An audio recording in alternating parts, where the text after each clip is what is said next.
விஜய் டிவில சக்சஸ்ஃபுல்லா ரன் ஆகிட்டு இருக்கிற ஒரு சீரியல் தான் பாண்டியன் ஸ்டோர்ஸ். இப்ப சீசன் 2 ரன் ஆகிட்டு இருக்கு. அந்த வகையில பாண்டியன் ஸ்டோர்ஸ் சீசன் 1 மற்றும் சீசன் 2ல மீனா கேரக்டர்ல நடிச்சு மக்கள் மனசுல இடம் பிடிச்சவங்க தான் ஆக்ட்ரஸ் ஹேமா. பாண்டியன் ஸ்டோர்ஸ் சீரியல்ல நடிச்சது மூலமா இவங்களுக்கு பல ரசிகர்கள் இருக்காங்கன்னு தான் சொல்லணும். இந்த நிலையில ஹேமா ரீசெண்ட் இன்டர்வியூல ரொம்பவே எமோஷனல் ஆகி ஒரு சில விஷயங்களை பேசியிருக்காங்க. இப்ப அந்த இன்டர்வியூ தான் அவங்களோட ஃபேன்ஸ் மத்தியில வைரல் ஆயிட்டு இருக்கு. அதுல அவங்க என்ன சொல்லியிருக்காங்கன்னா, நான் பிரெக்னெண்டா இருந்த நேரத்திலேயே ரெஸ்ட் எடுக்காம சீரியல்ல நடிச்சிட்டு இருந்தேன். ஆனா குழந்தை பிறந்ததுக்கு அப்புறம் சீரியலையும் குழந்தையவும் ஒரே நேரத்துல என்னால ஹேண்டில் பண்ண முடியல. என் குழந்தையோட குழந்தை பருவத்தை மிஸ் பண்ணிட்டேன்னா மறுபடியும் எனக்கு அது கிடைக்காது. அதனால இனிமேல் குழந்தைய பாத்துக்கலாம், பாண்டியன் ஸ்டோர்ஸ் விட்டு விலகிடலாம்னு முடிவெடுத்துட்டேன். எங்க வீட்டுல இருக்கிறவங்க எல்லாரும் நாங்க குழந்தைய பாத்துக்கிறோம், நீ பயப்படாம போன்னு சொன்னாங்க. ஆனா என்னோட குழந்தை அம்மா பாசத்தை மறந்துடுவானு பயமா இருந்துச்சு. அதனாலதான் பாண்டியன் ஸ்டோர்ஸ் விட்டு விலகலாம்னு யோசிச்சேன்.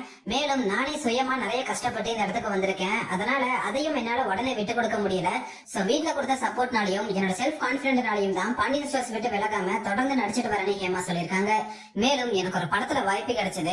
ஆரம்பத்துல நான் சொல்லியிருந்த பேமெண்ட்க்கு அக்செப்ட் பண்ணிட்டாங்க. அதுக்கப்புறம் திடீர்னு பேமெண்ட்டை கம்மி பண்றதுக்கு பேச்சுவார்த்தை நடந்துச்சு.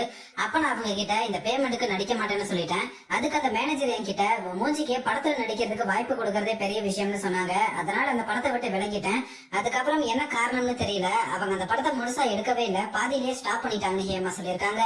ஹேமாவோட இந்த ஸ்பீச் தான் இப்ப பாண்டியன் ஸ்டோர்ஸ் ஃபேன்ஸ் மத்தியில வைரல் ஆயிட்டு இருக்கு.